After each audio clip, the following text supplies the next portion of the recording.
Hello again, humankind. It's time for some more second level revelations.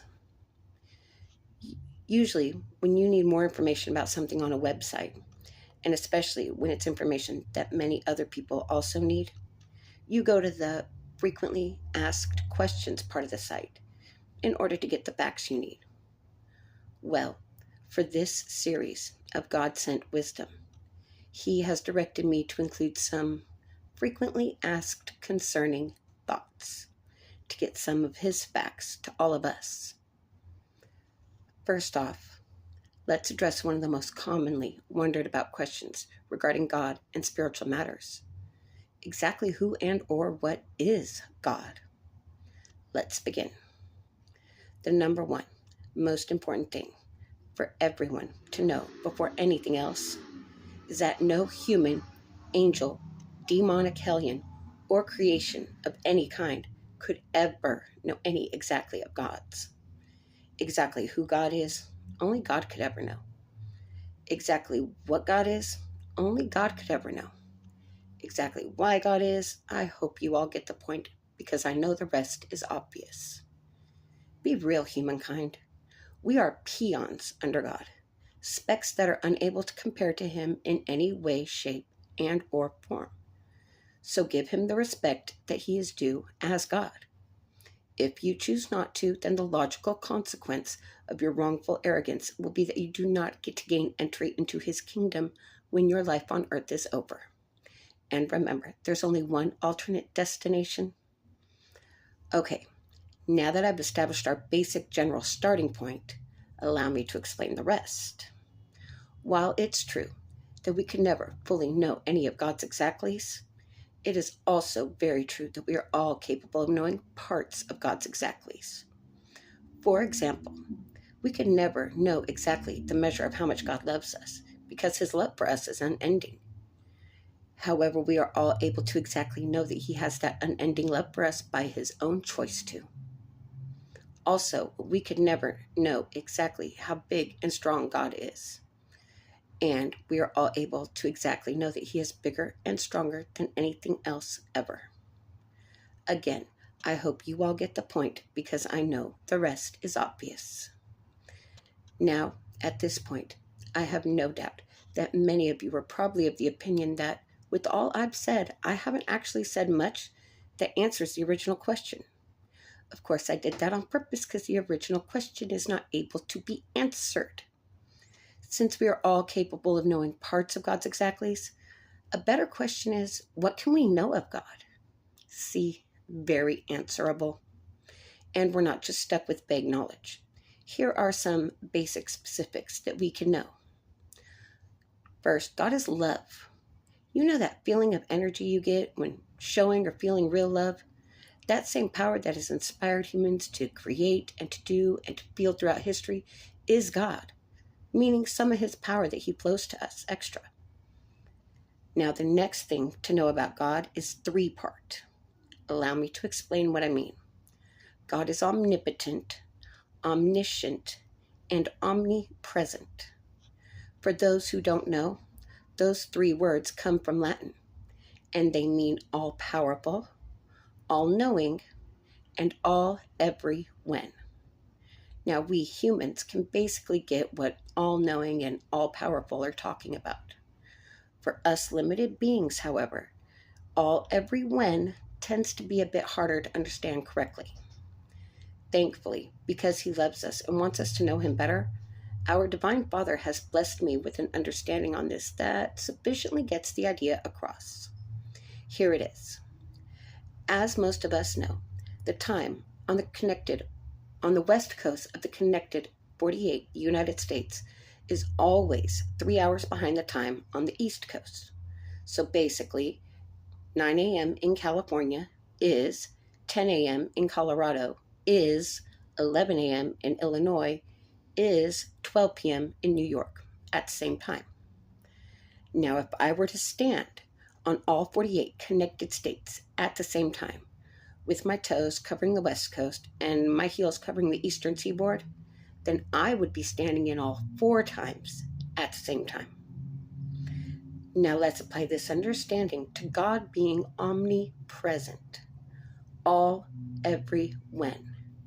This is telling us that God is currently in every second of time at the same time, fully complete. So if the timeline of our existence was laid out, kind of like America's 48 states, with the beginning of time at one end, like the West Coast, and the end of time, whenever that's going to be, was at the other end, like the East Coast, then God would cover it entirely and go forever in every direction beyond time itself, without end. Incredible to imagine, isn't it? Of course, this is also why it's crucial to keep in mind that God is not an old white man with long white hair and beard walking around the clouds above us wearing sandals and a robe. No physical body could ever cover all of time and more. God could never be so limited as to be contained in a body. The closest he ever came to that was when he made Jesus. Next, we can know that God is our Father. And kill that sex plus pregnancy equals birth equals father thinking that's in your minds. God could never have sex because he has no body, remember? And besides, he's way beyond such petty physical things. Wrap your minds around this truth, humankind. God is basically a gold cloud of spiritual energy that totally envelops our entire timeline and goes forever in every direction, without end, beyond time itself, more conscious and aware of everything, everywhere, ever, more than we could even dream of being. Now, picture this in your minds, if you will. And as you see this endless and unmeasurable gold cloud of God's spiritual energy covering all of time and more, I want you to imagine seeing a speck of gold that comes off that cloud. A speck that is so small, it is barely half the size of a needle prick. Now imagine seeing trillions and quadrillions of these minuscule gold specks coming off this huge, beyond huge, endless gold cloud of God's spiritual energy without it getting any smaller. Guess what, humankind? Those specks are our souls. God took speck amounts of himself to make each of our souls, which he then placed into each of our mother's wombs. That's how we're his children, made in his image. His image is spiritual, not physical, because he is spiritual, not physical. Stop being so petty and childish. What's more is that our spiritual energies is what powers each of our physical bodies, and that's clearly proven as we live and die, so to speak. Allow me to explain what I mean. When anyone on earth dies, as we call it, what we mean is that their physical body stops working and begins to decay. Don't you see? They haven't actually ended their existence. Their spiritual energy has simply left its physical container, and so is therefore no longer powering it. And although we have advanced enough to keep a physical human body alive with electrical energy, the human person's no longer there. We all know this. So clearly, electrical energy does not equal spiritual energy. And since each of our spiritual energies come from God, he alone decides when it leaves its physical form.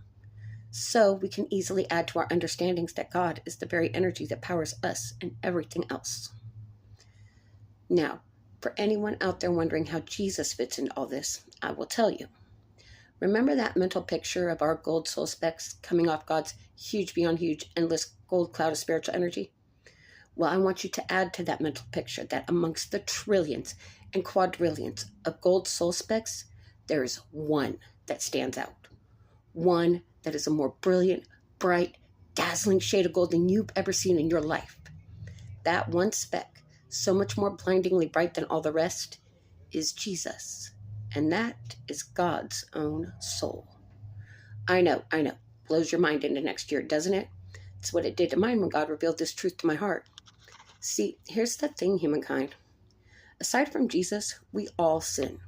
Now, when I say sin, what I mean is that we are disobedient to the will of God, meaning we do what we want instead of what he says. By our sin, we spiritually separate ourselves from God because it makes our souls unholy. God is holy and good, and so obedience to his will is holy and good. Disobedience to God and his will is unholy and evil. That's how by our sin we separate ourselves spiritually, because unholiness cannot exist in the presence of holiness. The only way for our souls to get back to God's power is for God's power to be in the form of a soul like us. That's what Jesus is God's soul, the real missing link. Monkey men not needed. That's also why he's the Son of God, even though we're all children of God. So, to sum this session up, 1, it is utterly impossible for any of us to know exactly who and or what is God. So get that ridiculousness out of your thinking off top. 2, God is love. 3, God is all powerful. 4, God is all knowing. 5, God is currently in every second of time at the same time, fully complete and successfully doing his awesome thing. 6, God is our Father. 7, God is the very energy of existence. And 8, God is truly selfless in his love for us because he chose to die horribly just so that we could avoid dying eternally. God felt every bit of pain that Jesus felt, because just like he feels every bit of pain that we all feel, because we all come from him. Oh, and there is one final thing to know about God before I end. God is not sitting around somewhere waiting to pop out at the command of anyone or anything. So don't even bother thinking anything close to that crap. That's the behavior of Aladdin's genie. I don't care how much power they would have if they were real. With genies, appearing on command is the behavior of a slave. It is not the behavior of God. Great Father, powerful beyond our wildest dreams, thank you for choosing to love and care about us silly and selfish and disobedient human beings. You are God, everything pure, power, wisdom, grace, strength, truth, and love. You can do whatever you want, yet you keep choosing to love us without fail, even though we keep choosing to go against the good guidance you're always whispering to our hearts. So diligently you stay faithful to loving us, though we should be left to suffer the consequences that come with our disobedience of doing what we want instead of what you say. Such unimaginable love we could never exactly understand, and we could never exactly do. Thank you for never giving up on us, no matter how many times we get defeated by our own mistakes and end up giving up on ourselves. No matter how many layers of rough we are, you see true. You see your children as diamonds at our course. Thank you for your perfect sight. And thank you for being.